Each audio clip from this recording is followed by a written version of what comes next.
One, let me know if you're seeing me clearly. Let me know if you are hearing me clearly. If you're seeing and hearing me clearly, welcome to another episode of Extra Class, episode number 160. I just hope everybody has had a productive week, a wonderful week. For the persons who are home from work, I know that you must be tired. The persons who are on their way, oh, hold on there. You probably not hear me. The persons who are on their way home from work, I trust that you will get home safely. People were there. Fire kind of burn up again, you know, Labor Day.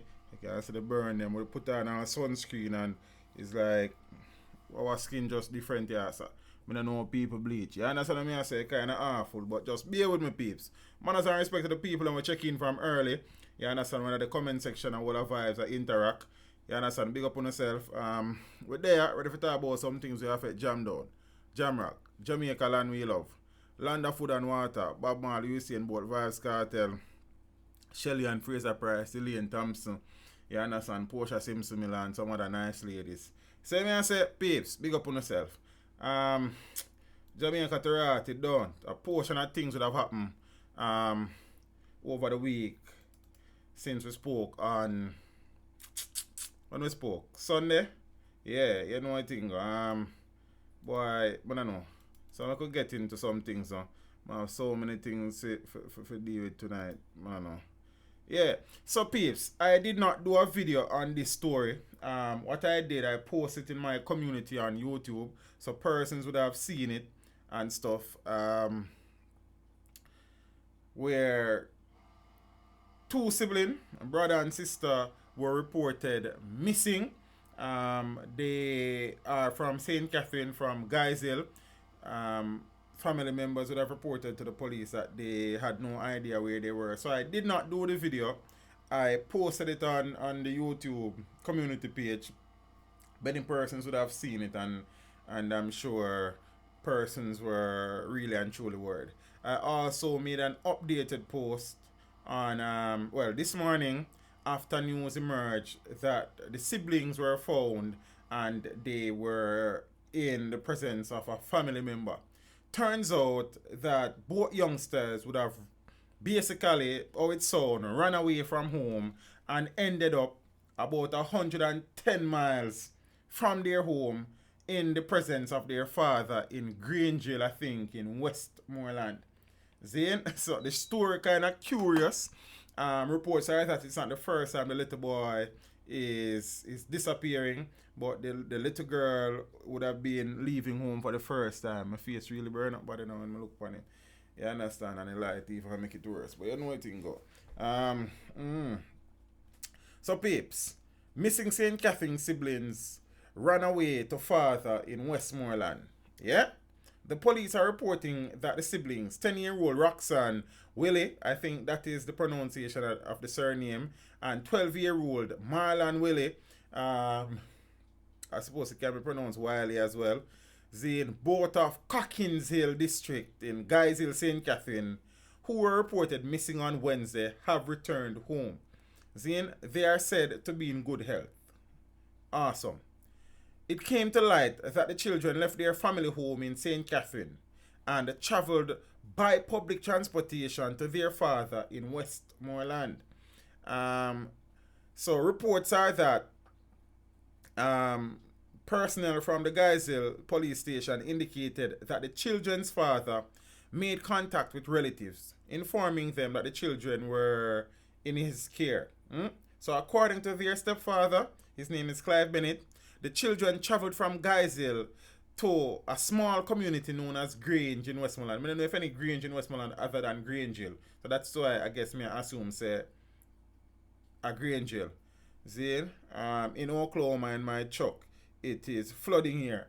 Soldier Ricketts, brother, hope you get home safely and be careful on the road. You understand what I say? Yeah man, blessings. So I hope say the water subside soon enough so you can reach home quick and fast. Bless up. So them travel, and this is the stepfather speaking now. Them travel from Guyshill to Linstead. Then from Linstead to Spanish Town. From Spanish Town to Mandeville. And from Mandeville to Savannah Lamar on bus, he said. Zine, so the stepfather is saying that the boy disappeared in the past, but it was the first time that the girl was going missing. See? So, all's well that ends well. I suppose it is really and truly worrying for a 12 and 10-year-old child to travel alone on public transportation from Geisel to Sav. How did they get the money? What would have led them to run away to their father? Um, Questions to be answered. Don't. But the reality is that I am happy that one of these stories has a positive ending. And I am hoping that whatever the reason, because if the boy has run away before, he's only 12 years old. If the boy has run away before and now his sister would have been a part of the whole thing, then something might be wrong somewhere. You understand what I say? But all's well that ends well. I am happy that the kids are home safe, and I'm happy that this one had a positive ending. These two children could have disappeared so easily in their attempt to run away from their family home to see their father in Westmoreland. You understand? And I suppose they probably have a very good relationship with them father if them willing to run from so far go see him. But then I will look at things that they so like more hope it sort out. You understand what I say? More hope it sort out. Because I sound like something wrong somewhere along the line. See? So peeps, from one positive ending to one that is really and truly sad. Maybe the home front is not conducive to teach. That me I say, Finar, something wrong somewhere. You understand? Saying they know their way. But that is serious. True thing, shall never bless. Really and truly serious. I mean, we have some evil people among us, and they could have seen these children alone, and it would have been so easy to but I don't know. Sometimes you even put some things out in a year because we live in a crazy country, also. You understand what I say, peeps? So from one good ending to one that is amazingly sad. And the picture in the background will tell you all that you need to know. Like, yo, fire really distracting me if I stay far from the camera. It was just blood all over as a student was killed and 26 injured in Portland crash. So the 26 were injured in a fatal minibus accident along the Black Hill main road in Portland. I would have done an individual video for that. If you haven't seen it yet, you can go watch it. Really and truly sad situation. You understand what I say? So a Titchfield High School boy was killed and 26 person hospitalized as a result of the bus situation. Now we know that a minibus is built to transport 15 people at any given time. So if there's an accident where 26 persons are injured in a minibus, then from the get-go something is wrong. You understand what I say? So when a 15-seater bus with almost double its capacity plunged over a precipice along the Black Hill Main Road in Portland on Monday afternoon, May the 20th. Yeah? So a female passenger whose arm was severely damaged during the crash is said to be in critical condition. I have no idea of her situation at this point in time, as there has been no more information as it relates to the injured. The deceased student has been identified as a 13-year-old Pranjil Jasti, a 7th grader. My understanding is that he's a son of a doctor. He is the young man on screen now, grade 7 student at Titchfield. The driver and conductor of the ill-fated bus are now patients at the Port Antonio Hospital, and both are said to be in critical condition. Do not know if Tony Ribbon said Portland listening. Blessings family. Tony, I don't know if you are able to give us any information as to the status of the persons, the children. That would be what? About 21 students who are still injured. I don't know if anybody has been sent home. What is the situation as it relates to the driver and the conductor, and also the female adult passenger who was on board said bus. So I don't know if you'd be able to give us some information as it relates to that, my friend. Um, Police reports indicate that shortly after 3 p.m., the driver of the Toyota Hiace minibus traveling from Port Antonio to Buff Bay failed to negotiate a corner on the Black Hill Main Road, and there are a number of really deep corners along said stretch of road. But I don't know. The bus reportedly flipped over 3 times before careering off the road. Zane, and listen to this now, peeps. This is the same bus driven by the same driver that was earlier prosecuted for transporting 27 students in a 15-seater minibus, said Dwayne Wellington, commanding officer of Portland. Clearly, so earlier, I do not know if it's the same group of students who were in the bus when the bus was stopped and the driver ticketed for overloading. But Dwayne Wellington, who is the police officer in charge for, not really, I am living in Boston. Okay, my friend. Now say a word. Blessings. Show me say Portland. My figure say a yard of the still, but blessings. I know the funniest thing now, peeps. Let me finish the story first. Clearly, the bus was overloaded, you don't say. And although I have not been officially informed as to what led to the fatal accident, I continue to urge drivers to desist from overloading their vehicles.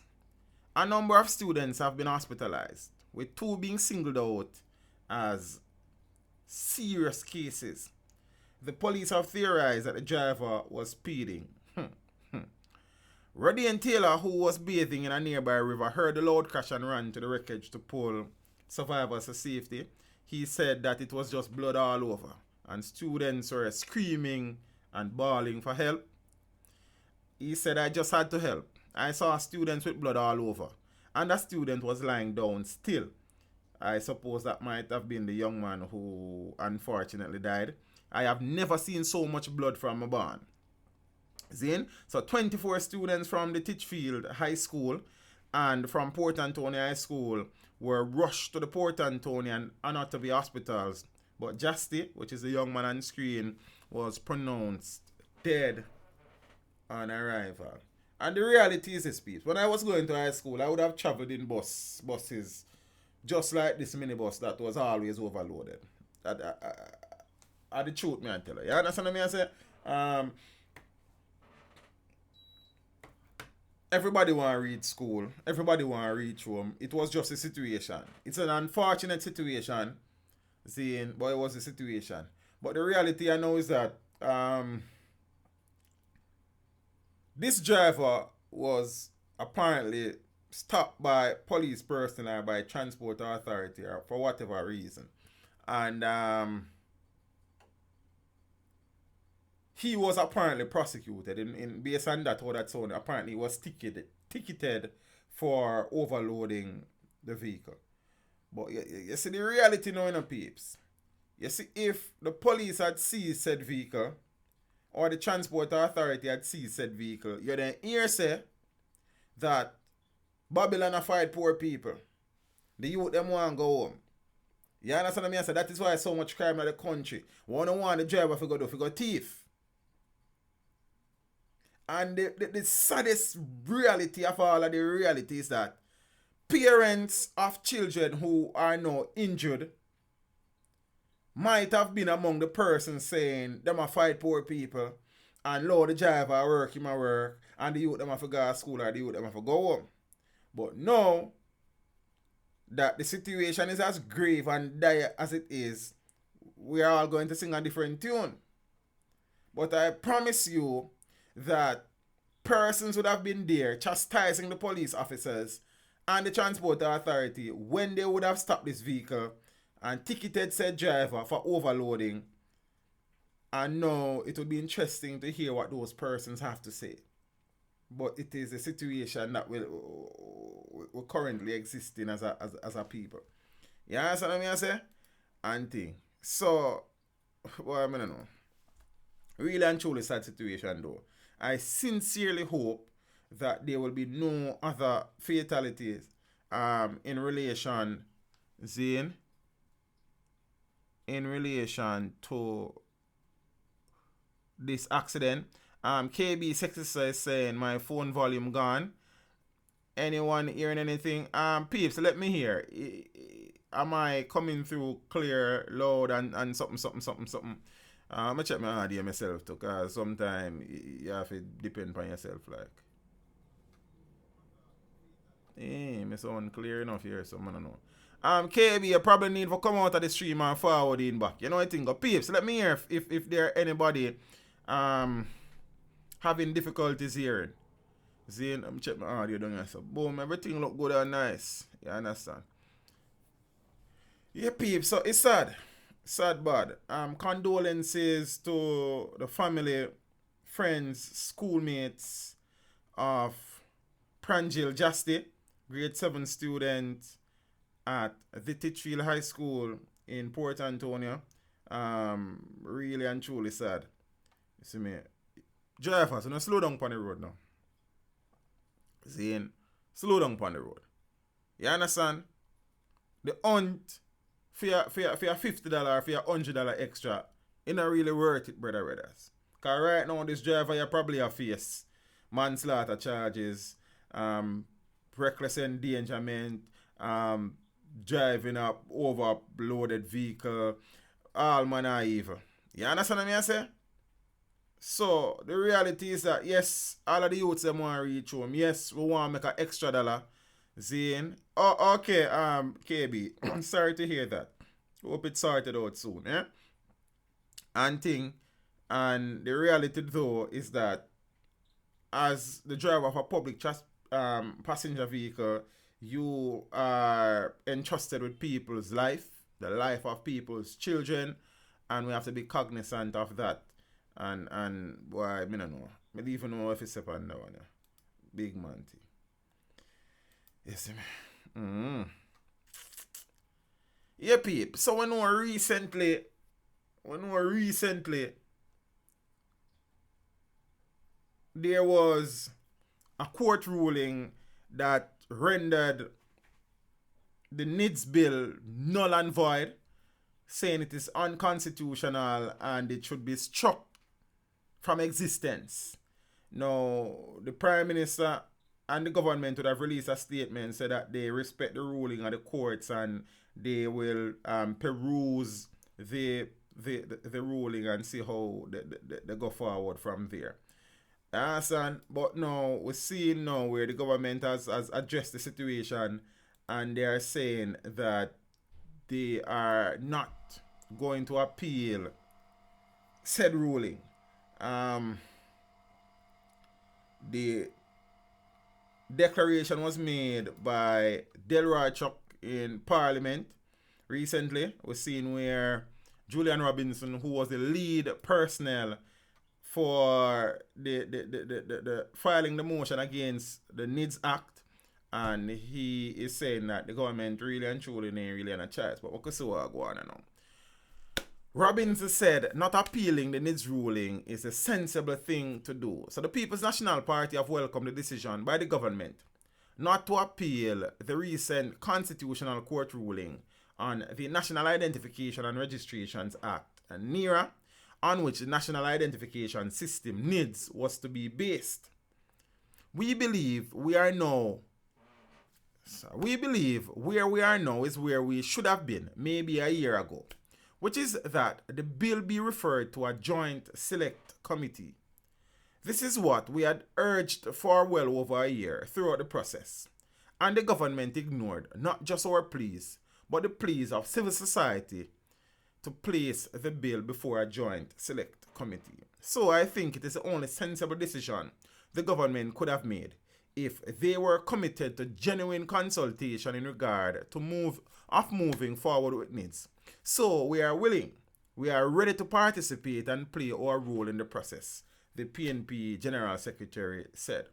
So his comments followed the announcement, as I said, by Minister of Justice Delroy Chuck at a post-sectorial debate press briefing at the Ministry of Justice in St. Andrew one day in the week. I don't remember which day. So Cabinet will not appeal the Constitutional Court ruling on the NIDS because we consider it very important that we should proceed as quickly as possible to have a NIDS bill. And instructions have been issued to all the various units. That focus must be placed on formulating a new NIDS bill as quickly as possible. So what Chuck is saying here is that if the government should appeal the NIDS ruling, it might be dragged out and it might take a while. So the wiser thing is not to appeal, but to formulate a new NIDS bill and to have that worked on. So the PNP General Secretary said that there's the issue too of the Joint Select Committee for the Data Protection Act, which Robinson said has not met since April of last year. He said that that act is a prerequisite for NIRA, depends on how you pronounce it. Then, so I could say go. I saw another article that says new NIDS bill by the end of the year. Because the reality, peeps, and I've said this before, it's not a matter of if or but or maybe. It's just a matter of when. NIDS will become a reality. You understand what I say? I go say that. I know when I say that and some people might get worried. It is not a matter of if, but when or maybe. Because if you have been following and you're not being partisan and tribalistic, you would have realized that administrations, be it People's National Party administrations or Jamaica Labour Party administrations, have all been working on different aspects of the NIDS bill. So this is not a one-party thing, as some people would want to think. So the reality is that both parties, as much as I hear the People's National Party go on, they would have been off with the NIDS Act, and they too would have been doing things long ago in Bethlehem to get the NIDS bill. They might not have been as proactive as the People's National, as the Jamaica Labour Party would have been, or as public as the Jamaica Labour Party would have been, but they too would have been a part of this NIDS thing from the get-go. So it's not a matter of if or but. It is just merely a matter of when and how constitutionally applicable it will be to Jamaicans. It's just the reality of the situation. And as I've said before, NIDS has the potential to help the country. The issue is that there were things that I considered to be too secretive. There are things that I considered to be too intrusive. The whole situation surrounding who might have access to people's information and data was a cause for concern. Zane, and you know, anything with politicians involved in and the police involved in there is always going to be a situation where there must be a cause for concern. Zane, so I am somebody who understands the importance or the value of having a NIDS Act, Zane, and the role that it might play in relation to the justice system and crime fighting as a whole. Zane, but there are some things that must be addressed, and until they are addressed, then I cannot be comfortable with this, Zane, but I know that it is something that will happen. It's just a matter of when. So, I could put that out in a hope. You understand? So, Julian Robinson a smile. You understand? Because him did win the round and thing. So, Julian feel like, you understand? Him in a driving seat. So, we could see. You understand? But the reality is that there are things that needs to be addressed. And the sooner they are addressed, the sooner this thing can get up and running. You understand what I say? Since we are talking about Delroy Chuck, I could finish talking about him now. And I must say that the Jamaica justice system get a lot of beaten. You understand? Because there are a lot of deficiencies, there are a lot of weaknesses in the justice system, and we can't go around that. But the reality is that I think Delroy Chuck is one of the cabinet ministers, one of the portfolio ministers who really and truly has been trying to effect positive change in the ministry that he has oversight for. You understand? And I am saying that based on my observation, I think a number of things would have happened or would have been initiated or started since Delroy Chuck would have been named Minister of Justice. So let me publicly say that this is one minister who, based on my observation, seem to understand his responsibility and seem to be trying to get things done. Even though slowly, it better slower than none at all. And yes, I know that the justice system is a joke, as some people say. I wouldn't call the justice system a joke. But I will say that there are many weaknesses, there are many deficiencies. There's a lack of resource, a lot of manpower. The court system need to be overall. There are many laws on the books that need to be struck off or revisited and modified. So there's a lot of things. But I can say, based on my observation, I'm speaking about my eyes them, seeing that Delroy Chuck seem to be one of the ministers who understands that we cannot continue and it cannot be business as usual, and as such things need to be done to aid our fight to deal with crime and deal with the backlog of cases in the courts and bring people in front of the court so that justice can be served. Chuck says there has been a 40% reduction in criminal case backlog.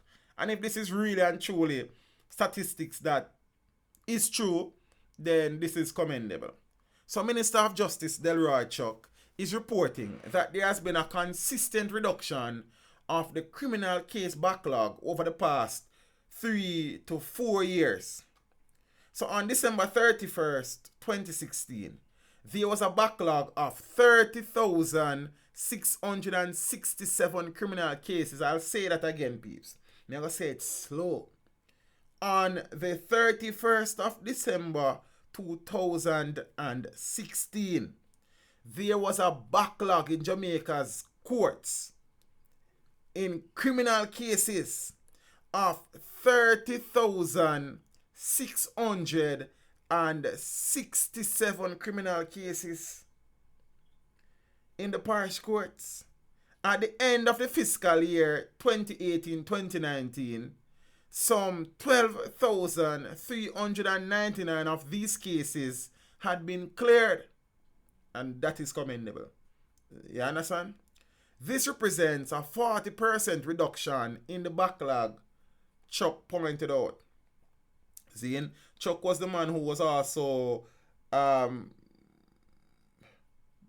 man behind the sentence plea dates where somebody plead guilty and get a reduction. It has its purpose. I suppose it would have helped with this, even though I think some people shouldn't be given that opportunity. Some people, based on the nature of the crime, not forget that. In many cases, it is applicable, but some people not forget that. You understand what I say? Alright. So Chuck noted that the government is committed to supporting the Chief Justice's vision and will stay in the court will stay the course so that, in the words of the Chief Justice, Jamaica will have the best court system in the Caribbean in 3 years and one of the best in the world in 6 years. We know this is politics and people do a lot of talking, and I like to see results. And as I said earlier, I think Mr. Chuck is really and truly trying, despite the constraints and limitations that may exist as it relates to budgetary allocations and resources, whether human resources or capital resource. So, my question is gonna I applaud the leadership of the Chief Justice, who has shown by example that these defined standards are achievable. In particular, he has indicated that all probates and divorces will be completed within 4 months of filing, and at the end of 2019, there will be no outstanding matters, because divorce and probates also help to add to the backlog of cases in front of the courts. Zane, we also saw recently where, for the first time in the country's history, a court procedure, a court hearing was streamed live. So that was the NIDS ruling. It was streamed via, the audio was streamed, so it wasn't a video situation. We also see now where there is cross-examination of witnesses from remote location via video link and those things. So the technology is creeping into the justice system. Very late if you ask me, but better late than never. Never too late for a shower rain, don't.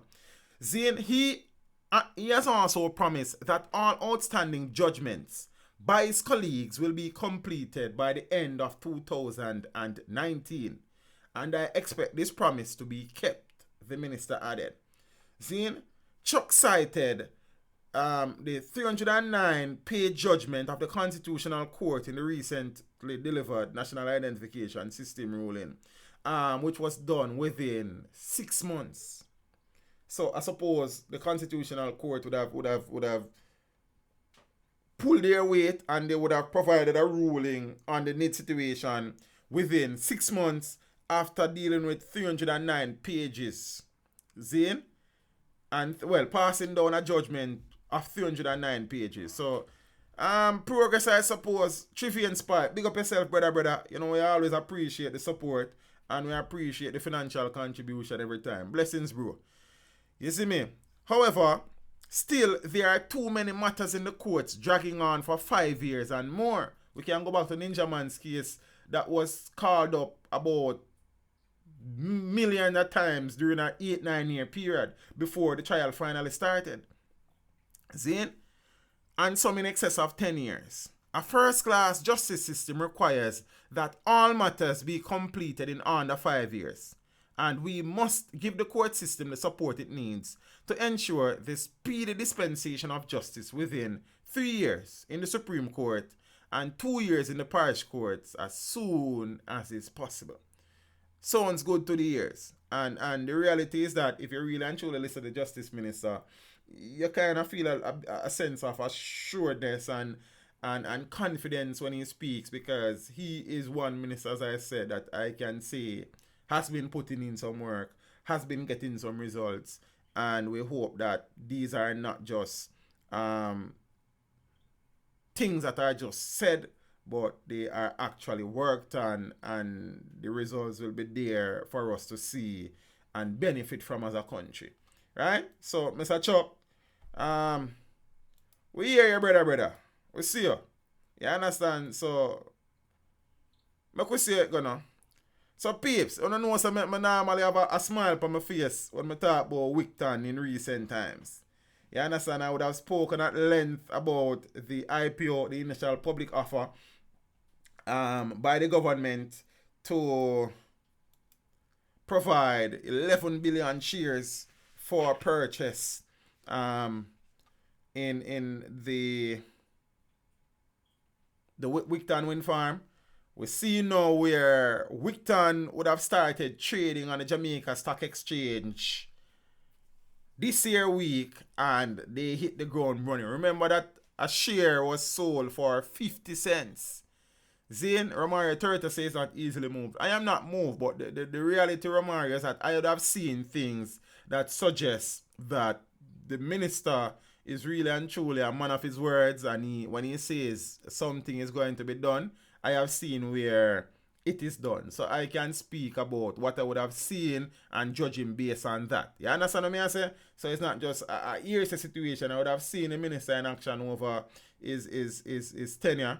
And I can say that this is one of the politicians in the House of Representatives that seems like it is more action than talk. You understand what I say? Wigton led gains and volumes in debut. You understand what I say? So right, so you know, we kind of top up on the thing. Wigton Wind Farm jumped 28% and dominated volumes on its first day of trading on the Jamaica Stock Exchange. A good something, you know what I mean? With an energetic start to trading, the stock closed at 64 cents. Remember, you know, you buy it for 50 cents. And the first day, it trade for 64 cents. So, automatically, you think a 14 cents per every cent, 50 cents that you spend. If you don't understand what I say. Yeah, a cent, it add up. See? Yeah, man, is that 50 Jamaican cents a share? Yes, Father John Crow. See? With 8.35 million units trading. So, Wigton would have opened at 60 cents the next day, which would have been Thursday, because it did start trading on the Wednesday. On Friday and Thursday, Thursday was Labor Day, today wasn't really a trading day. Zine, with sellers asking for shares up to 70 cents and buyers bidding at 66 cents. So, you don't look too bad. You don't look too bad at all. Zine, Wigton listed at 50 cents in the morning, but quickly jumped to 66 and then 75. All trades above 65 were subsequently cancelled upon reconciliation of the day's trading. That is because those trades would have surpassed the double circuit breaker rule, which allows a maximum movement of 30% in a day under most circumstances. Father John Crow, I don't necessarily think shares are available for you to purchase from the IPO again. So, because that would have closed on the 1st of May. Seeing? So, I'm not sure how the party are going forward. I have to go do some research. You understand? Yeah. So, look bad. Look bad at all. You understand what I say? Zane, but I'm just giving a look at thing before we move on. So, Wigton initial public offer opened on April 17 and closed on May 1. The IPO offered 11 billion units at 50 cents per share for the company, which was a subsidiary of the Petrojam Corporation of Jamaica, which is the parent company for Petrojam, Petroscam. That's a local problem, but you know what I think. Wigton made $730 million net profit for its 9 months ending December 2018, or 26% less profit than the $1 billion reported a year earlier. So they would have lost. Well, not lost, but they would not have made as much money last year as they made in 2017, where they made $1 billion in profit. More of them make about $2 billion this year when they get look at dividend line. You understand? So make we say a thing go peeps. It don't look bad. So all of the people that buy some shares on a Wigton, yeah, it's a good start. You understand what I say? And thing, you don't know a thing, make sure you add an extra to your portfolio this month for the people that just start like myself. You see me? You have to start somewhere in a life. Yeah, peeps. So, yeah, man. Stock market, that's the thing, the peeps. Right? I know you can't sit down and go on like you're a fool to the thing. You have to spend some money, cause see? Teach. Any news about the thieving people them when I sell dreams? Hold on. Be specific, Romario, before me address the question, cause the question I kind of loaded like, and I mean I really want to get myself in a problem like that. So let me know exactly what you're talking, so I say I can address it. See? So now, peace, I can move on, get the groove on. C-Talk Nabs, 10 alleged lot of scammers in Hanover operations. Them are part of the problem why so much people are dead at Hanover and Westmoreland and St. James. Scammer them. You understand? The counter-terrorism and organized crime branch of the Jamaica Constabulary Force, C-Talk, assisted by personnel from the Hanover Police Division and members of the military, conducted simultaneous operations in sections of the Phoenixtown and Santoy area of Hanover on Wednesday. Remember, Santoy was this, them find 4 guns in a Santoy cemetery not so long ago. You understand? Santoy makes the news again. The operations culminated a 2-year investigation into aspects of the illicit lottery scam. 2 years of investigation is a lot of investigation. Yeah. The raffle. When we finish with that topic, Romario, remind me about the raffle. Because I have a look at info about it. You understand? In 2017, CETA commenced an investigation into breaches of the law reform fraudulent transaction special provisions in the western region of the island. That is the Lottery Scamming Act. We have a long name, so. This led to the arrest and charge of 30-year-old Anita Brown in August of 2018 for the offense of obtaining money by false pretense and conspiracy to obtain money by false pretense. Her next court appearance is scheduled for May 28, 2019, this year, in the Hanover Parish Court. On Wednesday, between the hours of 5 a.m. and 8:45 a.m., 13 persons were taken into custody for breaches of the Law Reform Fraudulent Transactions Act. 10 were arrested and charged as follows. So I wonder if them arrests have anything to do with a court thing. 4 are from Santoy District. The same where them find the gun them in the graveyard. Travis Coates, 30-year-old bartender. Kadeem Harvey, 23-year-old plumber. Khadija Harvey, 23-year-old call center operator, and Marvin Sanderson, 38-year-old laborer. 4 were from Phoenixtown.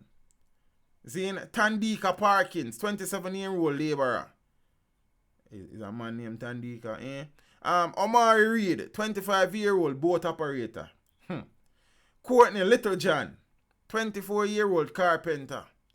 Sharon Kerr, 49-year-old unemployed.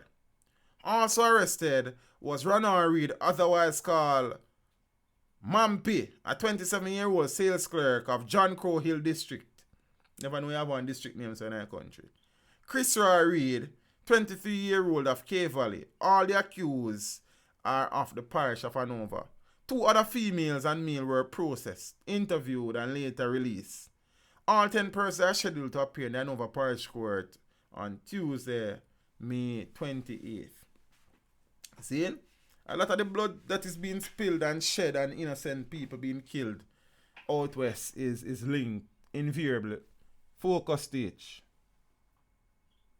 Invariably to a latch scam. Burn up face and all. You understand? Yes, I. Early morning gunfight in Kingston. 3 o'clock in the morning. Romario. Somebody emailed me a viewer on the channel who had bought tickets because I tried reaching out to the owners.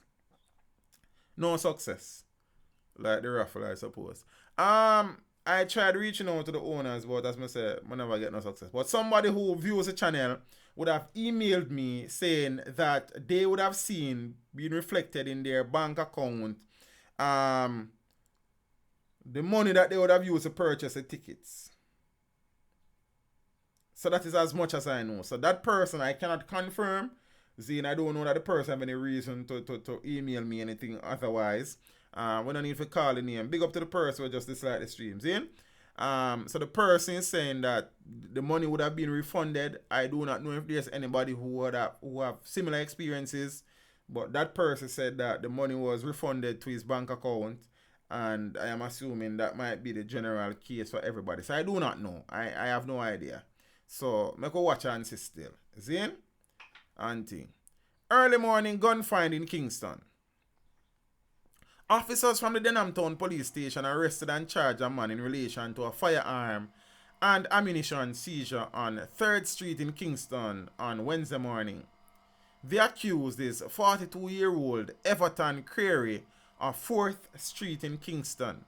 So reports are that about 2:45 a.m., a police team was on operation in the area when Creary was accosted. Searched and an Arcus 9mm pistol fitted with a magazine containing 13 9mm rounds of ammunition was reportedly taken from him. He was subsequently charged with illegal possession of firearm and ammunition. His court date has not yet been set. 2:45 in the morning, man, then they will walk up him girlfriend. In their road, I walk up and down with metal in him waist. Damn waist. Cops net Glock pistol after shooter flees scene in St. Andrew. The Hunts Bay police seized a Glock 9mm pistol with 4 rounds of ammunition on West Avenue in St. Andrew on Tuesday night. So reports are that about 8:05 p.m., lawmen were on mobile patrol duties when they were confronted by an armed man who opened fire at them. It is reported that the assailant subsequently ran, leaving the weapon behind. It was retrieved by the police. No injuries or damage to property were observed by law enforcers. Investigations are continuing. The general run left him shoes. Yo! Man run left him shoes. Yes, Ian. Man, barefoot. And a good as muddy shoes him burn him have to go find back his shoes. You understand? So right now him life him good as lose over the shoes. 45 guns seized in the corporate area since January. I wish it was 450, but you have to take things in small bites, innit? The police high command is reporting that a total of 45 firearms have been seized in the corporate area since the start of the year. You understand? About 4,500 more about. In a news release from the Jamaica Constabulary Forces Corporate Communications Unit, the High Command said 3 firearms, along with 38 rounds of assorted ammunition, were last week seized in the St. Andrew South Division, where 2 people were arrested and charged. They were 63-year-old Paul Rainford, 63-year-old Paul Rainford, 6 and 3, 63-year-old Paul Rainford of Red Ground in Old Harbour. I know that place very well. St. Catherine. And 29-year-old Sheldon Murray, a delivery man of Walton Park Road, Kingston 11. In the first incident, lawmen seized a Remington shotgun, 12-gauge shotty, with 7 12-gauge cartridges during an operation at Riverton Meadows. Rainford was subsequently taken into custody following the find. The CCU said the seizure took place around 3:35 p.m. that day. 2 days later, on Friday, May 17th, around 12:40 p.m., a search of an abandoned building yielded one AK-47 assault rifle with a magazine containing 19 7.62mm cartridges at Ashoka Road in Kingston 11. No one was arrested. Almost 9 hours later, Murray was arrested in connection with a black and silver, oh that must pretty, 9mm pistol with a magazine containing 12 9mm rounds. Police were on patrol in the 33-lane area in Kingston 11 when they made the find. Zane, the find brings the total guns seized since January to 45. The court dates for the person taken into custody will be announced at a later date. So, every shoes half a street is a shoes half a street. You understand? So, we give thanks. We hope them find 45 more in a 1 week, then 1 day, then 1 hour. You understand? Then 1 minute, like. Would I give thanks to that? Zane, Lishan Johnson, Lishan Johnson said that 45 is going back to the streets. You know, me really and truly not think saying of, I don't know if it's Mr. Johnson or Miss Johnson. I think as a people we need to be a little bit more positive sometimes. I really and truly don't think the 45 guns will go back on the street. I can't tell you that none will go back. But me really and truly do, family, not really think that them 45 guns will go back on the street. You understand what I say? We know that there are problems with the police force. We know that some criminals in there. We know that there are corrupt police officers. But if 45 of them now go back on the street still, family. That's my view. I respect your view still. But sometimes we need to speak a little bit of positivity in our ear too. That help, you know. That help. Just say, big up yourself. See? Yeah, man. Gunmen shoot up truck in St. James, like. State of emergency and all. See? And thing. So see truck here. On the right side of the screen. The bus there was from the bus that was shut up during the armed robbery. Where them say $20 million was seized. Then them say no $20 million. Then them say, me no know. You understand?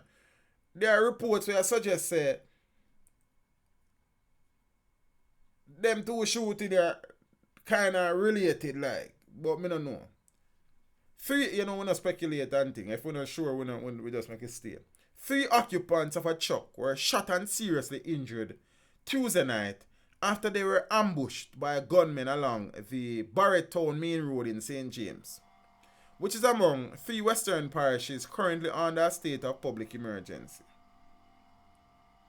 The police from the St. James Police Division, reports from the St. James Police Division, are that about 9 p.m. the international truck with 3 men aboard was traveling along the Elegant Corridor when it was intercepted by men traveling in a motor vehicle who opened fire. And then couldn't run the truck over them line.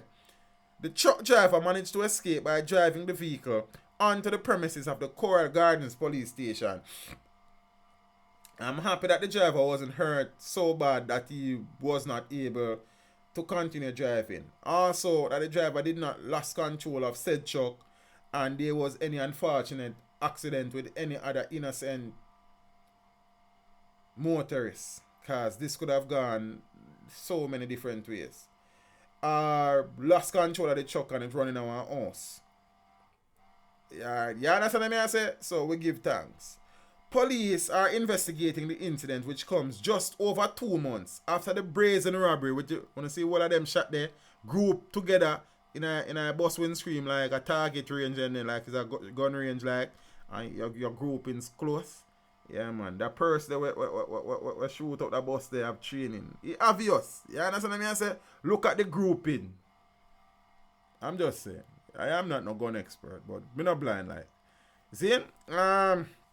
So police are investigating the incident, which comes just over 2 months after the brazen murder and robbery in the same parish that featured two vehicles transporting cash coming under heavy gunfire. So people are speculate say it was probably a similar situation and some other things, but make them things that stay. See? They said Chelsea dead next week. Right, my boss, man, they have to die for somebody live, you know. You know what thing go? Gonna kill people, people kill people. Well, depends on how you look upon that, you know. You see me? So I hope that the three occupants of said truck will recover from said injuries, and the person responsible for the shooting hopefully will be held. See? And thing. But you never know. Cause then we could have stay at about truck people them, and them not really innocent. Them not really innocent neither, as well as them could have innocent. We don't know. So we just have to hope for the best down. Kinda rough, you know. You don't even know what to say sometime. You just, boy, I don't know. You understand what I say? Things set away, family. See? So you know, peeps. One story says youthful role model cut down in Marvel St. Andrew. This is the only picture I couldn't find at the general right here, so I have a look at Empress beside him. We don't know Empress. They black out her face still. So you know what I think. But I general this. He was deemed a youthful role model. I soon tell you how that entails. Zane? Auntie. People who knew Kurt Blackwood, so that is his name, a 22-year-old resident of Marvel St. Andrew, for over a year, described him as a gentle soul whose pleasant personality made him a role model for many in the community. But it was his relationship with his girlfriend of the same age that made him the center of admiration to all around him. According to residents, the two were seen on a daily basis heading to and from work. So pleasant was the sight of the two young people that people in the community would normally describe them as Romeo and Juliet. The Romeo and Juliet story never end well, so then them probably shouldn't call you them Romeo and Juliet if you don't understand what I say still. Zane and thing. Feel like the green screen need to come a little bit forward, like. No? Yeah, man, fix up. Romeo and Juliet thing. Nobody call me say, you know. Yeah, so my name Teach or Humor or Chris or Big Head Boy. You see me? You're good with that. You would never see one without the other. They were the perfect example of what two young people in love should look like. They were role models to young people in the community, another resident said. All of that was, however, brought to a crashing end last Saturday when Blackwood, making his way home from a hard day at work, was chased and shot dead by criminals from the community. The killing has since sent shockwaves across the community and has also left residents there grappling to come to terms with the brutal attack.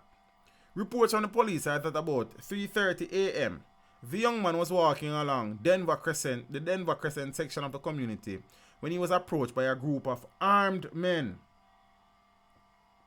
Shortly after, the sounds of gunfire broke the early morning silence.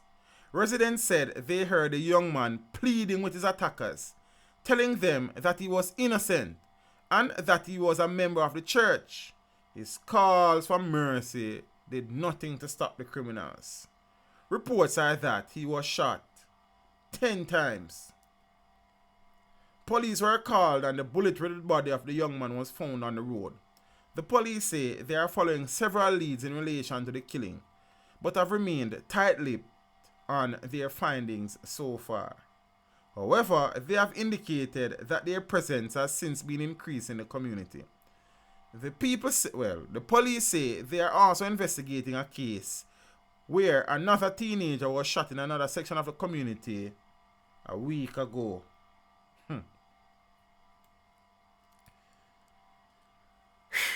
Why me I tell her?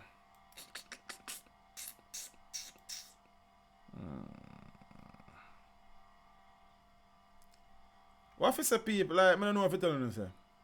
You understand? If based on the accounts of the residents who all seem to revere this young man, who all seem to admire him and have only good things to say, then, boy, I don't know. And the reality is that, you see, it kind of rough to stigmatize a community on a level. But of them things are why some communities are stigmatized and persons can't go look no job from them community they are named something there. Because you have some man of them community where you play a God family. You understand what I say? 2 dead, 4 injured in Papine shooting.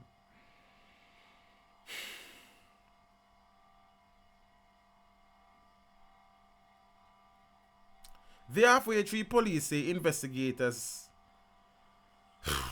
are on the way into the shooting death of 2 men and the injuring of 4 others in Riverton Heights, Papine last evening. The dead men have been identified as 52-year-old Louis McDonald, aka Basso, and Javid Wint. Police reports are that Police reports are that both McDonald and Wint were among a group of men talking by a riverbank around 9 p.m. when men armed with high-powered weapons opened gunfire at them before escaping on foot.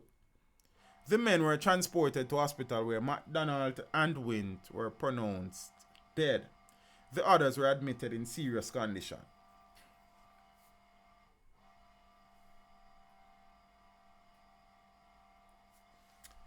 Businessman shot dead in Mona Common. The Papine police are now investigating the shooting death of a businessman in Mona Common, St. Andrew. Dead is 38-year-old Damian Williams, otherwise called Ugly Man, of Mona Common, Kingston 8. So the incident occurred shortly after 9 p.m. Zane, reports are that Williams was at his home when he was alerted by a resident that a car was parked at his gate was on fire. I said that. I read this again, peeps. Listen to man them are rolling now. Reports from the Jamaica Constabulary Force's Corporate Communications Unit are that Williams was at his home when he was alerted by residents that a car parked at his gate was on fire. Shortly after Williams, relatives and neighbors put out the blaze, gunmen approached them and opened gunfire, hitting Williams. The police were summoned and Williams was taken to hospital where he was pronounced dead. Sophia Kobe said if me read the obituaries. You realize I haven't uploaded a lot since week because I just be a foolish yesterday for report one, you know. Like me just me don't know. I have had these stories sitting on and me just couldn't bother to look upon them because me tired. Really and truly me tired of the death announcements. You see me? But you think me done? Just a come, as Admiral Bailey would then say. Double murder rocks Clarendon. Zane and yes, Elard, I'm glad to see you type that. A thing we are going on now is a fire. There was a situation in St. Thomas recently where a man was shot and killed and his 7-year-old daughter, I think, was shot and injured. Zane, what happened is that he was awoken. Zane? Well, him wake up. We don't do the grammar right. So he was asleep and a fire at the front of his door caused him to wake from his sleep. So he went outside to put out said fire. Can you imagine you go to your bed and you wake up by the smell of smoke and fire at your front door? You got put it out. You don't have a choice, else they go burn down your house. So he know Root Daily say Clarendon start to get bad. What Root really mean about Clarendon start to get bad? What you mean, Miss Daly? Start. So when he went to put out the fire, gunmen then choose to open gunfire at him. You understand? No, them set this car on fire. Obviously the man will go out there go put out the fire. Them kill him. So it's a fire thing. You understand? Boy, I don't know. As Sizzler once said, I'm not sure if I will live to see tomorrow. Living in this world of conflicts and sorrows. Bodies lay cold as gunmen strike bolt. And the wicked people work is taking off like an arrow. Now we're about the singing. I'm not afraid to die, but pray to live until death. It's not hard for you to guess what will happen next. Takes and pain, works of ungodliness. Some don't know why them live, that's why them want to hurt the flesh. Who are they? Tell me what they represent. I struggle with fear as an experience. As the road get dark, I expect anything. It could be you, it could be I too. Them set them system. Sure if I will live to see tomorrow. Living in this world of conflicts and sorrows. Bodies lay cold as gunmen strike bold. Wicked people work is taking off like an arrow. Why me I tell her? Kalanje. Man is like a prophet star. Miss Grace Abel, Clarendon been bad from me was a boy. Now me turn man it worse. Since me I get old I know I kinda balance little. You understand? See me?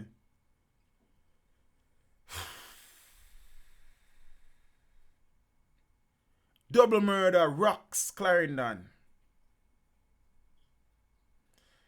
Simon Shire says, if my car is on fire, I should leave it to burn. Boy.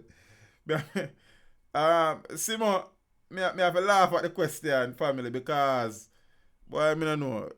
He thinks it's a way, brother. See? Miss Root Daily, you know me love yard, man. What a nice place to live. Sweet jam down. The only problem is no feed yet there. You understand? Why you didn't call the police first? The man carried up on fire and probably thinks it's an electrical short circuit. You don't know some man out there plan to kill him. Tony, think about it. Your car is on fire. You know what thing to call the police. You gotta try to put out the fire upon your car. You understand? And thing. Me not think the man them did out there sit down so him couldn't see them. So him go put out him car. You see me? Thing. And them something. 2 men were killed in Maypen, Clarendon yesterday morning. Preliminary information is that the double murder was committed on Bromanti Street. Maypen, Manti Street. About 9:45 a.m. Dead are 24-year-old Igla Sheldon Nelson, otherwise called Papa, of Rectory Road in Maypen, and 20-year-old Romain Grant, otherwise called Bigger. Grant is also an Igla of Sevens Road in Maypen. 24-year-old, 20-year-old. Boy, them. As my co-worker then say breast milk still dep on them mouth corner. You understand? Details of the circumstances surrounding the murder of Nelson and Grant remain sketchy, yeah? And thing, but we need kind of find some more information. So, in a sketchy as them did I say. Tell them what go on based on one next report. Zane? So, when the smoke cleared, 2 men were dead. Let me tell you what them name already. You understand? The Maypen police reported that minutes before 10 a.m., Nelson was pushing a handcart along Bromanti Street with Grant walking alongside him. Suddenly, 2 men approached them and peppered them with bullets before fleeing the scene on foot. Both injured men died on the spot. There have been reports that the attack may have been an act of reprisal for a killing in the town days before. Clarendon has also been under the gun over recent years. Miss Grace Abel, you here? Clarendon has been under the gun over recent years as gunmen wreak havoc in the parish capital and other districts, like Farm, like Mineralites, like most of Clarendon. Zane, The parish is the second largest in the island and has proven difficult to police. Report, well, due to a number of areas where it is. I mean, I think Clarendon is the second largest parish. I think I St. Catherine is the second largest. St. Catherine, then must be Clarendon. I don't know who wrote this article. We probably can check it still. I know school with it. Then, so, them say all of a place they are Clarendon and man can hide there, sir. Also, the terrain with extensive wooded areas, ideal for hideout, including near the parish capital, has made it relatively easy for criminals to seek refuge in the bushes and hills after committing various offences. And thing. I don't know. Miss Ruth Daly say, no, Miss Grace able to ask. I wrote, I would think not for. Okay, Tony. Well, I guess him never think it so still. I suppose, well, I understand what you say still, you know. I understand what you say. See? And thing. No teach. What could a uncat man do to them unless he had some money on him? Or as people are theorizing that it might be reprisal. So you'll be, boy, I don't know. Boy, I don't know, yes. Entertainer held for strangling man during dispute. Me don't know is who. So nobody can ask me teacher which artist. Yes, and I don't know if it's an established artist either. See, the police have apprehended a 23-year-old man who is said to be an entertainer at a major international hotel franchise in Montego Bay, St. James, in relation to a case in which a 50-year-old taxi operator was reportedly strangled to death during a dispute in the parish. The police said they believe the suspect used a bicycle cable to strangle the taxi operator. People don't know bicycle cable. Me used to have a bicycle when I grew up. Zane, and thing. Miss Arlene Walker, that is what they used to teach you when you got basic school. That did change still. You understand? And I did Sentan. So a long time I don't pre them things still. It kind of sounds strange as a geography teacher, but I don't teach them things. You see me? But make we see. St. Catherine are one of them. The police said the body of the deceased, Horace Roseway, a resident of Rosemount Crescent in St. James, Mr. Roseway from Rosemount, was found at a premises in the Brandon Hill section of the parish on Thursday. There are reports that a day earlier, the two men got into a heated argument at the premises, and the first developed into a physical confrontation, after which the entertainer left the premises. Roseway's body was found by residents of the community the next day, and the police were summoned. The body was later taken to the morgue. The suspect has since been taken into custody and is expected to be charged following a question and answer session with investigators in the presence of his lawyer. The identity of the suspect has not been released as he is yet to be charged by the police. So you want a man in a dispute, see, and them find a man dead 2 days after. That's who you think them going to come for. And then the reality is this, you know, peeps, that this person in custody may not be responsible for the murder, you know, but as somebody good as known say, okay, that man and teach have a thing. So if me dash him, you know, them going to hold teach because him and teach the war yesterday. Jamaica to rot it. I don't know what this I say still. See? And thing. So I don't know what the artist name. I don't know if it's an artist with name. You understand? So we are watch and see. You see me?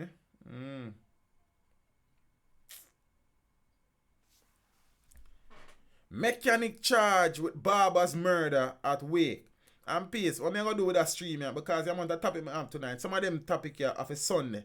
And just an observation, I know I'm kind of astray, you know. The Sunday streams are the shorter streams, but they are the bigger streams in terms of viewership. And I think that is down to the fact that Friday, you know, people come in from work tired. You know, people not come in from work. You know, people gone on the road with them family. Man caught them girl. Empress them gone on the road with them king and thing. Sunday now, most people they home, cook, eat, come from church and can pray the thing. The Sunday streams have become massive streams. Like, when I say massive, like some of the Sunday streams are clock up 20,000 views, 30,000 views. I saw the Sunday stream them are pro, you know.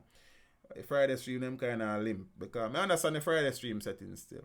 Zine, I don't know if probably in the future I have to just looking at the stream thing and just stream on a Sunday alone. I don't know. I could say I go still. You understand what I say? Oh, Marjan so then go shopping for Friday. So Marjan go shopping Friday in the evening and go watch the stream in the night. But you're there every day, Marjan, so I don't know. Zin? All them killing happen in 1 week. Father John Crow and more on this, you know. But I just them one of me choose. You understand? I just them one of me choose, brother.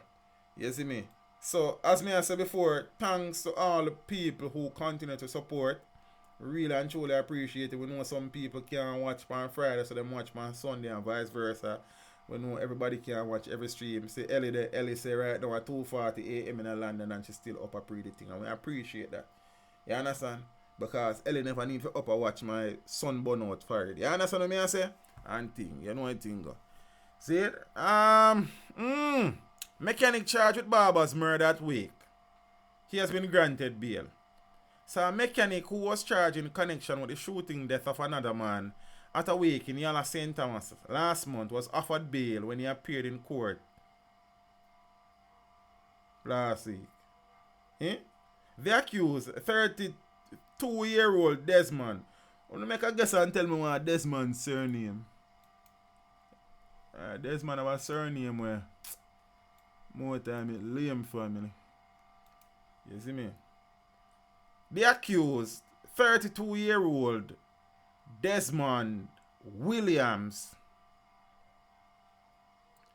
of Yallas was charged with the murder of 24-year-old barber Ferran Bailey of Knightsville district in St. Thomas.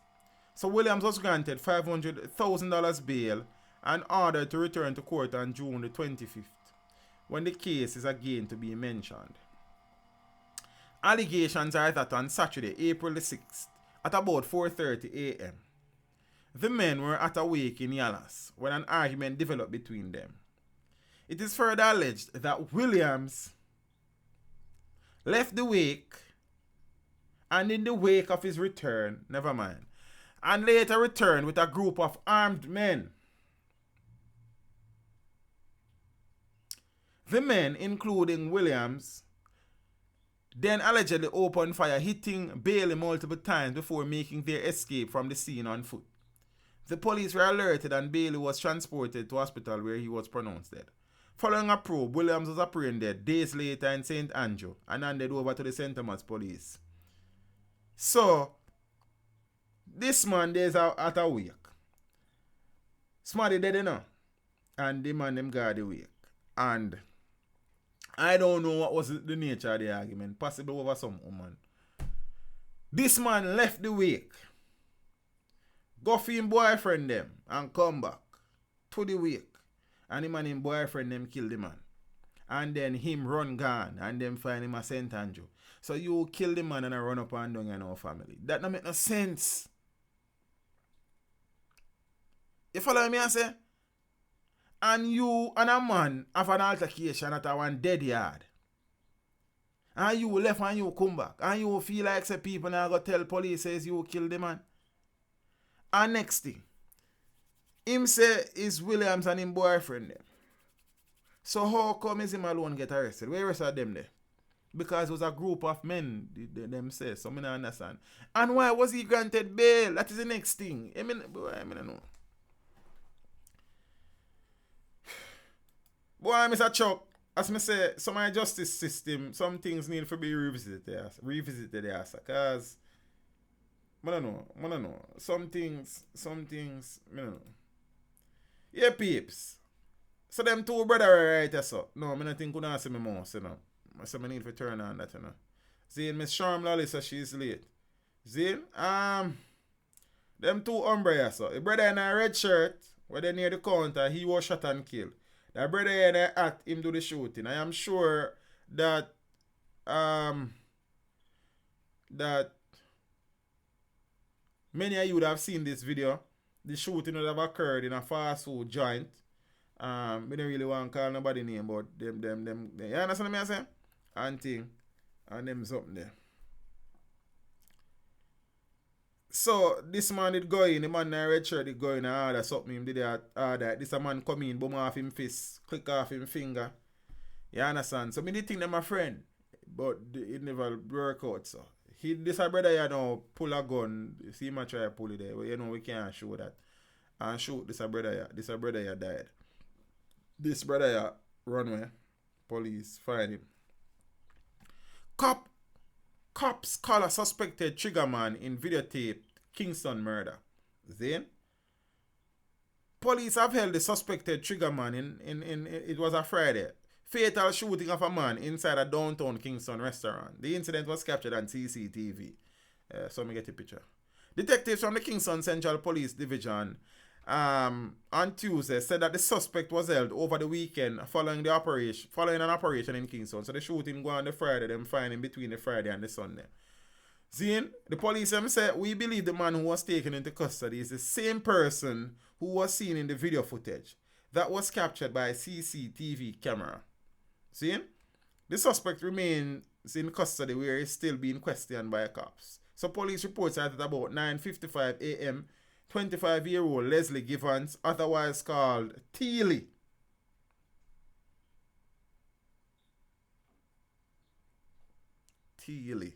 of George's Street in Kingston 13, was at a restaurant along Princess Street when he was pounced upon by a lone gunman. He didn't really pounce upon him like, you know. You understand who opened gunfire hitting him several times in the upper body. 2 times, it looked like he can get shot. Let me watch the video.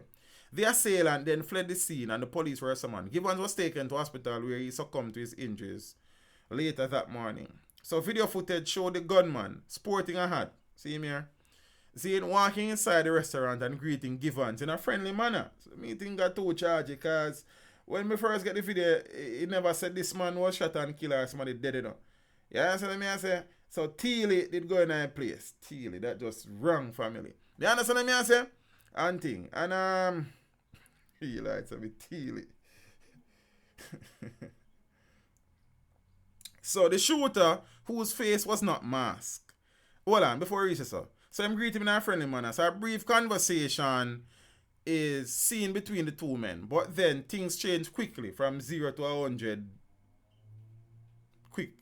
When the man collared Givens and engaged him in what appeared to be an argument. The hoodlum, whose face was not masked, then reached for a gun and opened fire, hitting Givens twice, with him falling to the ground. Persons inside the restaurant then fled the scene along with the gunman. Ah, boy. Me get a voice note as to what might have led to this, but you know, we not do the voice note thing these days, because the voice note thing kind of set away sometime. So Teely was taken to hospital where he was pronounced dead.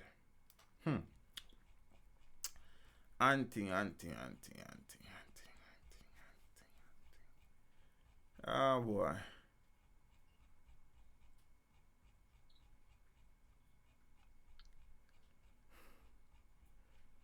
Why people have a million more topic for doing and then I scroll through, you know. Zine. But me I have to go wise. And see what I go on. So. Yeah, so since I went up on the shooting and I could talk about some more shooting. I'm tired.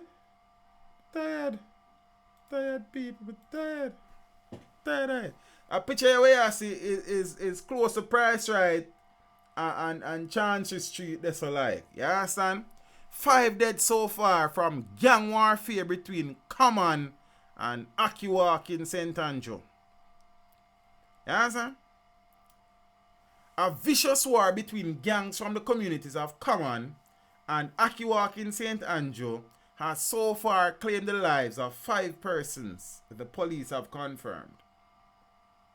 The last incident occurred last week when 2 men were gunned down at the busy hub of Chancery Street as commuters boarded buses and taxis in a broad daylight. The community of Common is bordered by Red Hills Road, Dunmere Drive, and Christopher Boulevard, and the tributary of the Sandy Gully is to its west. Akiwak is located close to a bridge along Mullines Road in the vicinity of Queensbury and Valentine's Castle Drive.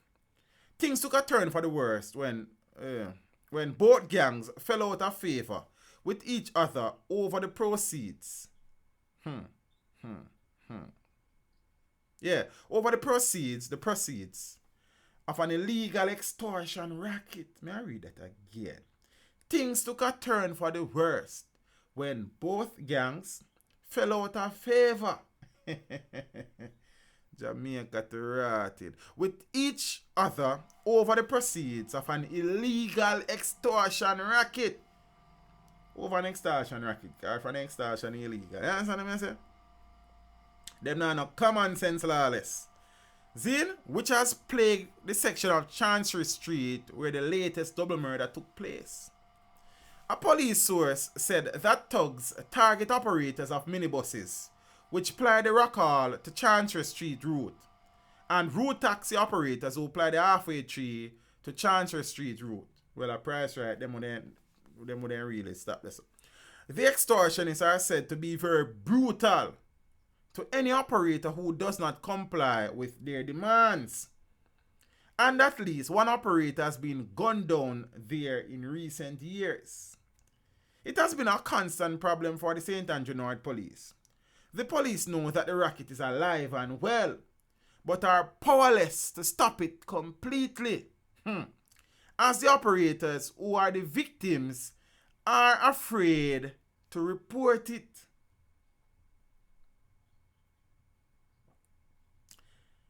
If there is no complainant, there can be no charges laid, the cop said. So a few years ago, 2 men were arrested, charged and convicted for extortion activities in the area, but the illicit practice continues unabated. The killing started when 2 men were shot and killed at Akiwak. Then the bloodletting continued after gunmen struck in the community of Akiwak and shot 3 men dead over a 3-day period. On Wednesday morning, the police were out in their numbers, you understand, and patrol both communities in a bid to fend off any further reprisal. But that alone not help. Zane, so that section of Chancery Street that has been most affected has degenerated into an eyesore. And is a hazard for both motorists and pedestrians due to the heavy traffic and the presence of eyeglass really in the air. Zane? However, the police have given the assurance that they will pull out all the stops to beat back the criminals and make the streets safe for law-abiding citizens to conduct their business without fear. Yes, I have no more murder to talk about. I don't know. Zane, I go left some hard topics for Sunday. Some Petrojam and Holness Integrity Commission filings and all of them sitting there. KD Knight, TelePNP. Don't tell me what to do. Who are you? Because KD Knight is now representing Floyd Grindley, who was the general manager of Petrojam, who was asked to resign. And him get $7 million pay off him, say him want $40 million. Sunday we talk about that. Andrew Holness still has not been cleared by the Integrity Commission for financial submissions. And some other things. Petrojam lost $300 million close to the election when government announced no tax on gas election plan. We are talking about them things this Sunday. You know, Sunday we delve into the things then. But we have some more things to talk about before we left. So what I feel say I don't know, because I don't want to stay. Son, yeah man. See what I go on now dance. Yeah, I can start if I know so. I'm tired. So peeps, I don't know what I go on with the thing there. I do that video there late one night, upload it after 2 and nobody know what you like. Everybody did asleep and then YouTube nobody suggested to nobody next day. But the alleged road cops, they would have been taken to court and they would have been remanded in court. Remanded in custody in court. Yeah, funny. So you thought look about them, you know. Because the battle now is between Queen's Counsel Renita Robertson and Director of Public Prosecutions Paula Llewellyn. You understand? So alleged road cops attached to the Jamaica Constabulary Force Mobile Reserve remanded But the remanding, the thing, the kind of interesting in I quote them. And then did it, but I read the article them and script the video. You can go watch it. I mean, don't like you views them. You understand? Alleged road cops, Corporals Kurt Fraser and Ramon Scott, were remanded in custody when they appeared in the Home Circuit Court in downtown Kingston on May 20th. The policemen are charged with 3 counts of illegal possession of firearm and ammunition, and 1 count each of murder, manslaughter, and shooting with intent. The presiding judge ordered that Scott and Fraser give them fingerprints to the police. See? That shouldn't be a mandatory thing in Jamaica from your charge for a crime like murder. I don't know why that's not mandatory. If you are charged for murder, I think your fingerprint should be taken. You understand? I don't think that's too hard for you ask. See? Alright. Earlier, Scott and Fraser, who were dressed in jackets and tie suits, were led into the court just after 2 p.m. to face Justice Brown Beckford. There was a heavy security present. Scott, who is short and of dark complexion, smiled when he entered the prisoner's dock. Corporal Fraser was the one who gave the interview on TVJ, who is of medium build and of light complexion, had a glum look during the proceedings. Fraser, probably this is why, is the accused triggerman in the controversial killing of Sheldon Jr. Biggs Daly. You understand? Yeah. Shortly after the accused policemen entered the dock, DPP Paula Llewellyn indicated to the court that she would be disclosing the contents of the case file to the attorneys for the accused. So the DPP then asked the court to note that the documents have been turned over to the attorneys. Valerie Nita Robertson, who is this lovely lady over here, and Althea Grant. I don't know picture of she. Miss Nita Robertson is Fraser's lawyer, while Grant is acting on behalf of Scott. Earlier, QC, Queen's Counsel Valerie Nita Robertson, said she would be applying for a gag order to bar the media from disclosing some details about the case. However, Justice Brownberg told the attorney that she sees no need for such a submission to be made to the court. Well done, Judge. You understand? Miss Nita Robertson later conceded and commented that the media gag order application may be premature. Meanwhile, Director of Public Prosecutions told the court that a number of documents are not ready. Among them, post-mortem and ballistic reports, as well as a report from the police's Communication, Forensics and Cybercrime Division on the phone seized from Scott. A statement from the Superintendent of Police in charge of St. Catherine. Another from a locksmith, and a forensic report on DNA matter found on firearms are also outstanding. According to the DPP, those documents will be ready in approximately 4 weeks' time, and the matter is set for mention again on July the 2nd. In the meantime, in between time, you understand, because enough things going in the court there, you know. Zena, remember, say a thing centered around manslaughter, murder, and all of them things. You understand me? I say? So, right now, I don't know. In the come say, they might investigate to find out how, what reason the man them would have to shoot Junior Biggs, Sheldon Daly. You understand? Pearly Sims said, teacher just laugh like one of the 3 stooges. You see me? So I don't know. And peeps. Yeah, so then man I go back a court June the 2nd or July the 2nd, one of them time. I'm sick. I don't want to tell you now. July the 2nd, them I go back a court. You understand?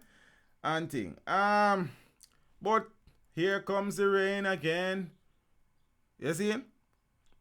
Where another district constable, separate and apart from Spanish Town, is suspected to be involved in the attempted shooting of a Manchester businessman.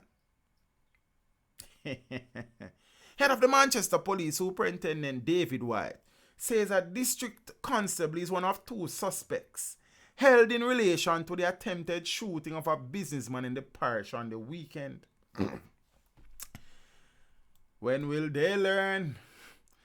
He is said to be attached to the St. Catherine Police Division, while the other suspect is from a Clarendon address.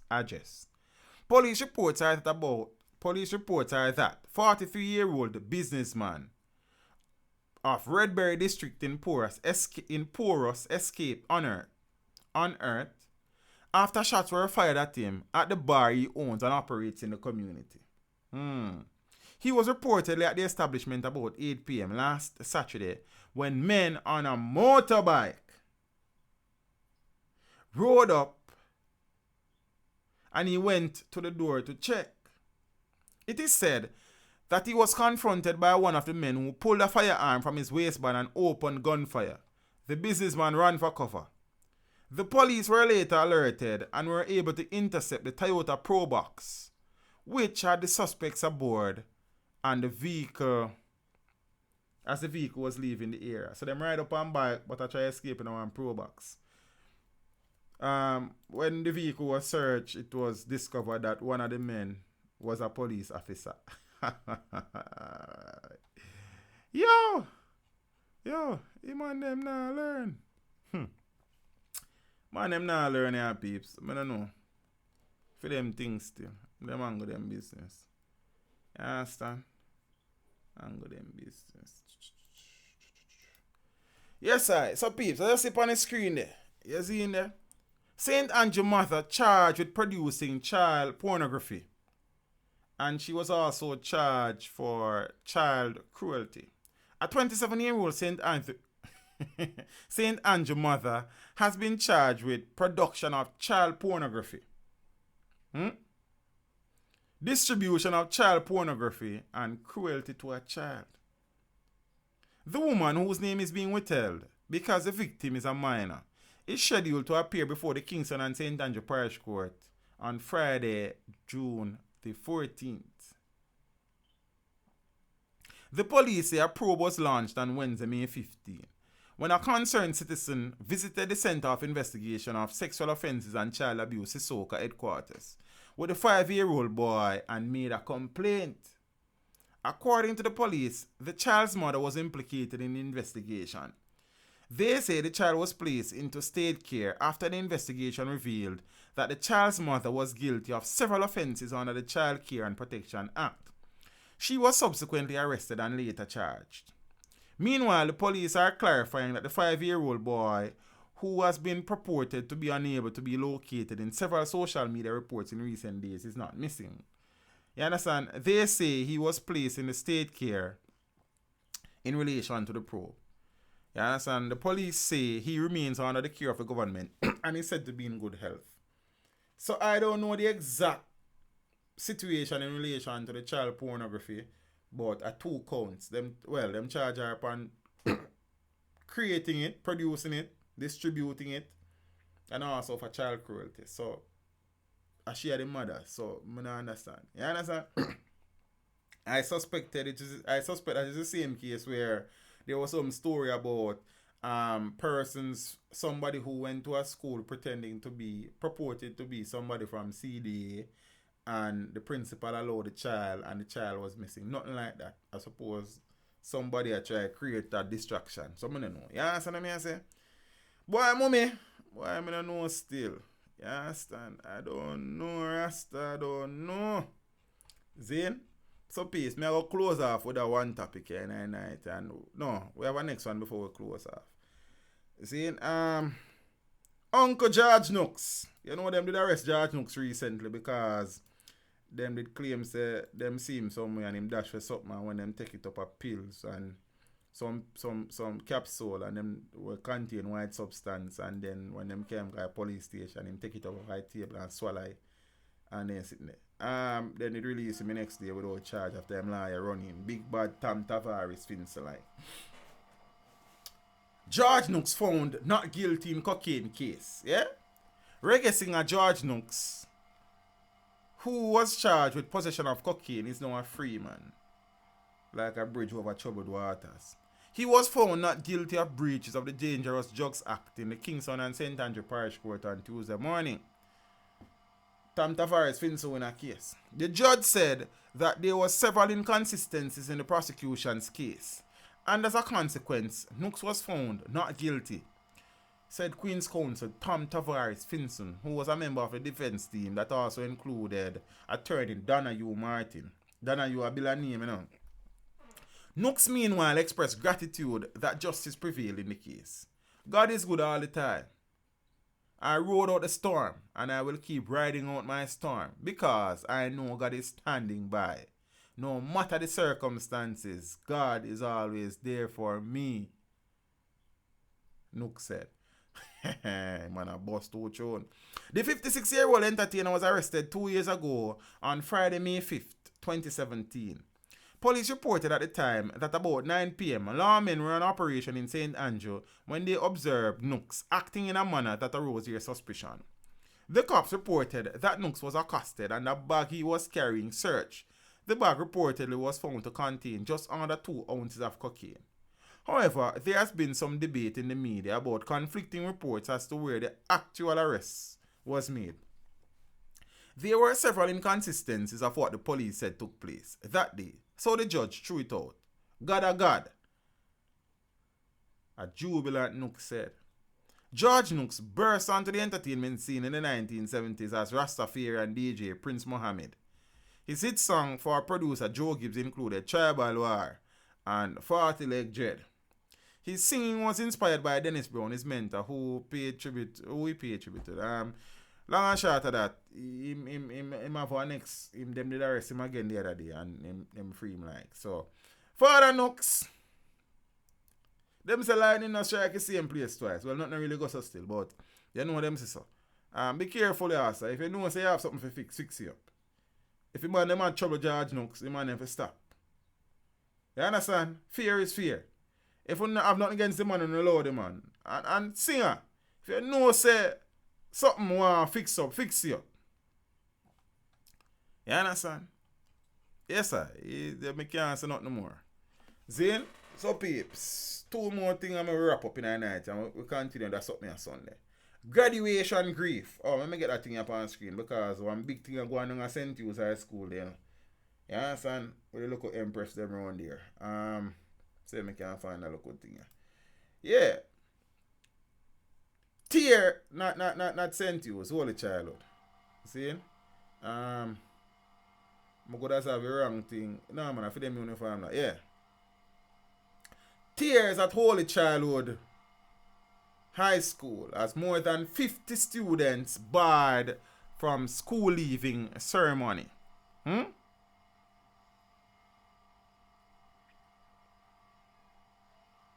A decision by Holy Childhood High School in St. Andrew to bar students averaging below 60 from graduating has not gone down well with at least one parent whose daughter was reduced to tears after receiving the news. The school's graduation is scheduled for June 30. An attempt to speak with the principal or senior staff at the school was not successful, yeah?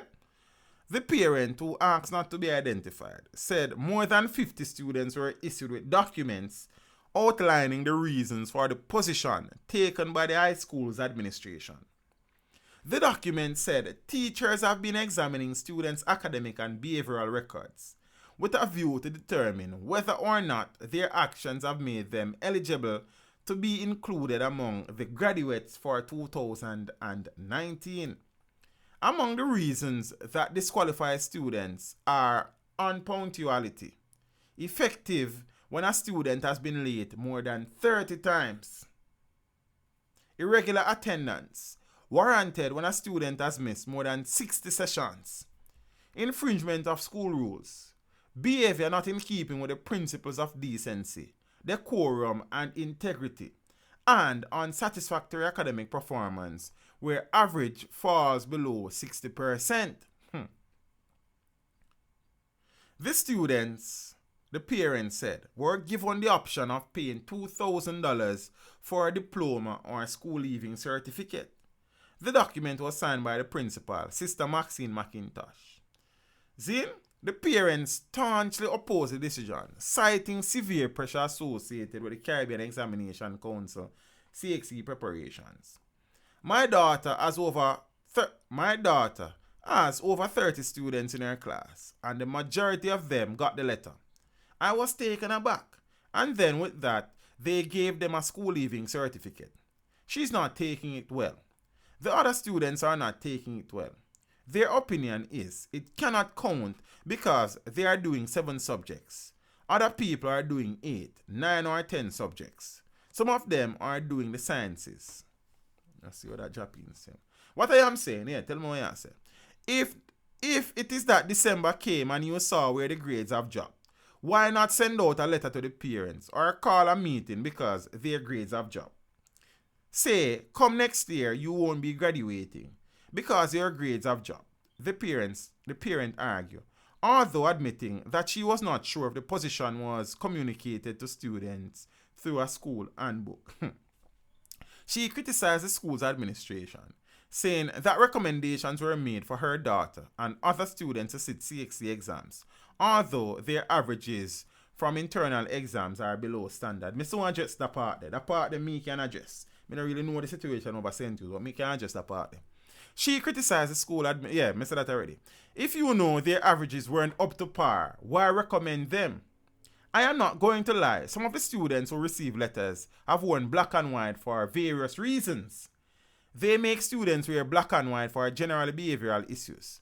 But those who wore it were few. My daughter and others who are good students. Those are the ones that I am concerned for. Zane, auntie. When they announced it, the students cried for hours. This is CXC time now. So you know how that is affecting them. You are concentrating on CXC and then now you hear that you are not graduating. This is ridiculous, the parent added. So as I said, I don't know the exact situation over by St. Hughes. Not St. Hughes. Holy childhood. My apologies. I don't know why I keep saying that. That's why I told them we're blue. Zane, I don't know that the parents needed to have known that doing a Miss Kobe, in all honesty. I am sure that the principal or administration would have probably drilled this in them head in devotions and farm classes and other things. I am thinking that might have happened. You understand what I say? And I am also probably of the opinion that somewhere in some handbook or in some correspondence issued, some guidelines as to graduation is probably there. But I could be wrong. But let me address one thing. She said that how is it they're not allowing the children to graduate when they would have recommended them for CXC with a particular average? And that is crap. And let me tell you why that is crap. As a teacher of CXC, I have case every single year where a child from grade 10 never pass a geography exam. Never pass. And that child passed the final exam. Because your grades and performance up to the final exam are not always an indication of how you will do in that exam. I have known students who pass every exam leading up to CXC, external exam, and then fail the CXC. So for me, and this is me, and I know many teachers are like this. First thing, I am always saying, I don't recommend a child recommend themselves. And the reality is that from a teacher, and you want to do the subject, I sign my name beside it, and we work on it. You understand? It don't always work out, but that is just me. So this is what I'm saying now. A child will be struggling with the subject. And I know for the subject that I teach, Zane, the business end is normally between mock exam and final exam. That is the time you work the miracle. That is the time you fix all of the things that needs to be fixed. So even if the child, because at my place of work, administration, and I don't work at the school where get the best children from GSAT, that's the reality that. Zane, my administration say a child should be averaging 45 before they can be recommended. As long as I teach a child and the child is interested to do the subject, I allow them to do my subject because I may teach it. You understand what I said? Not administration. That's the first thing. Me teach my subject, not administration. So me run my subject. See? So if you do the subject and you have intention for do the subject and you say you're willing for work with me and me willing for work with you, fine. So if me I say, if the child is recommended, the child can be recommended by the teacher because the teacher is saying, okay, even though this child has been struggling, there is enough there to get this child over that line to pass this subject. So the rationale there is crap. Mommy, fix up that. You understand?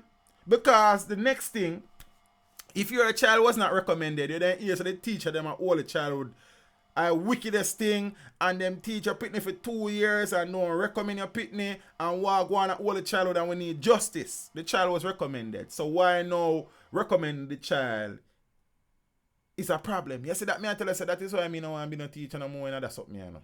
Because it no matter what you do as a teacher, you get it. It no matter what you do, Zine, you get it as a teacher. The teacher them realize that the youth them okay, them probably a struggle. But this child is struggling now. Don't mean that the child can't pass the exam. It just means that this child need to apply themselves better, need to put in some work. And me as a teacher see enough potential there and ability there where I know I am able to get that child to pass the subject. And such, I am willing to give said child the opportunity to attempt the subject. Then we give the child the opportunity. And now we give the child the opportunity, we are being lambasted for giving the child the opportunity. And if we never give the child the opportunity, we would have been lambasted for not giving the child the opportunity. So what do you want from we? Me don't understand what parents want from teachers. Why the light behave so weird here, sir? On the green screen, I don't understand. You see? I don't understand what you want from we do. And me speak for my colleagues them around the whole childhood panda situation here. Because me can understand so that can be frustrating. As a teacher, you give the youth a chance. Try your best. We're willing to work with you. See, no, you get cussing because you decide to give the youth a chance. If you never give the youth a chance, you then get cussing so you not give the youth them a chance. So what if you do? We don't get enough pay for this crap, man. So I don't know why all the childhood say them now make the youth them graduate, because we are here the parents and we not here the school side. And I can tell you, so there's, when it come on to them things here, there is so much more to them stories at more time. Because the parent now come and tell us, look here, my child was a bad child. Many of them cases that we hear, we not hear what the child is really about. We are here about the school and the administration. I'm tired of it. You understand what I say? I'm tired of it. And if them youths say, what did I got all the childhood was abiding by the rules of the schools and the rules governing the institution, we wouldn't be having this discussion. So we could not go around the corner and pretty up nothing. That's the part of the problem we are facing in the country. We're not taking responsibility and we find excuses for everything and we blame everybody else except blame the people and we forget blame. So with that being said, I don't know what's going on with all the childhood, but I'm tired of the foolishness. Teachers get a bad rap for too many things in this blinking country. You understand what I say? We never get recognition for nothing what we do, but every time something go bad, a teacher. When it go good, the parents and the students worked hard and they sat up at night and they studied, but nobody never teach them. Nobody never encourage them. Nobody never mark them work. Nobody never assess them. Nobody never give them no feedback. No teacher no exist. No. Anytime something positive go on, no teacher no exist. But when a negative a teacher cause doomsday for happen, we no go here, man. Tired of someone. Different with colleagues them. I then got a teacher's college 3 years and now get no pay for. Backside. So make we say go. I don't know if you hear what a school officer. As a matter of fact, me personally I go reach out to somebody down there to find out where I go on. Because teachers get a bad rap too much, man. You understand? And we never get no good nothing yet. Nothing, teachers don't do nothing good. But the moment sitting go wrong, a teacher's fault. Teachers this and teachers that. You understand? Tear down. You see me? Yeah, man. So peeps, look rain kind of fall. You know, say Mona Reservoir and Upland kind of on the lower side. No rain now fall. Drought settings. You see me? And thing. And water restrictions and thing. And it don't look good. It don't look good. Look rain scheduled for fall between today and Monday. See, I wish I could catch all like got through and I Mona Dam and Hope Reservoir, but it don't work so. So hopefully look some rainfall. You understand? Look rainfall today, but we need more. You understand what I say? My green screen will behave weird tonight though. I don't know.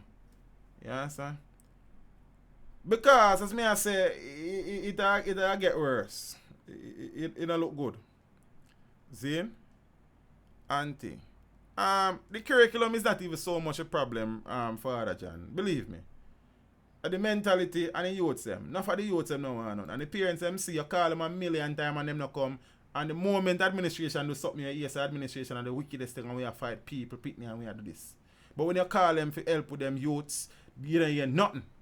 You understand what I say? Sure. So I'm tell you say farming, I go farming, because I teaching thing to one grateful family. You understand? It don't make no sense. It don't hurt it. I tell you, I say that already and I say that again. You understand? I don't understand why I go on. You teach, you need for stake, a nation need you. I don't want to go on. I don't understand why I go on at this. I give to this a nation over a decade, you know. Somebody else can do it. Drier, hotter, wetter season forecast for the Caribbean. See? I wrap up with this, you know. The dry conditions affecting the Caribbean over the last few months are expected to continue. You understand? Into September for most of the region, forecasters said. Zin, for the June to August, we are expecting it to be drier than usual or close to normal. So we are already dry and we are expecting the next 3 months to be dry. That not good enough. You know what I say? Zin? So, September to November, forecasters are expecting above normal conditions in the Greater Antilles, where we kind of located. The Leeward Islands, the Bahamas and Belize. However, the outlook is drier than usual conditions everywhere else in the region. So, they must say between September and November, we should then get local rain, but we can't wait so long. See? Rough. So, peeps, the people in their yard, you know, it's all about conservation. It's all about using the water wise. You know, going to the pipe, you say you brush your teeth and turn on the tap and I brush your teeth and the water still run. Now go into the shower and turn it on and you go in there until you come out, the shower still run. You understand what I say? We can drive the car them sometimes if they don't wash for a week or two. You feel me? And the garden them right now, if I go without local water because it thinks that way, it think dire. You understand what I say? So peeps, we have to understand so now, know people are cussing NWC and the government, we want justice and we want water. They can't fall the rain. Me have a concern still, because Jamaica name Jamaica land of food and water. Millions of liters of water are running a seep on a daily basis and we have balls so we don't have water. Something can be done to fix certain things. You understand what I say? Whole heap of river flow in a sea right now as we speak. But we don't have water. So what we need for do as a country? Find ways for tapping at them water sources here. To find water for the country. It's not like so we don't know all the river them dry up. We have rivers are flowing at the country. Billions of liters of water flowing and seep on a daily basis. But we don't have no water. No, we have water. What we don't do, we don't have no vision. That is all we don't have. Yes, I know it takes cash to care. But look how much money we waste as a country. Look how much money we make with friend them eat food as a country. You understand what I say? If we are use their money there for do the right things and for have vision, then the thing never have to reach here. So we know that with the advent of climate change and global warming by extensions, there will start to become extremes. There will be changes in weather patterns and climatic conditions. So these are things what we have in our with education curriculums. So why it makes sense we are teach it for if we now lead by example and I try enact certain things to fix the problem. And like we don't have water here, Jamaica not short of water. We don't short of water. Water is not the problem. Management of water resources is the problem. May I cut it there, sir? So let me cut some more people. You know what I think? Peeps, big up on yourself. You understand me? I say, manners and respect every time. You know I appreciate the support. You know more time. The thing rough, things that are weird. Sometimes I tap it them that way, but we still deal with the thing. As me and say, I never upload a lot this week because not never really did it when me really interested in like that because the thing just murder. Me tired. You answer me and say, sometimes I really tired of foolishness.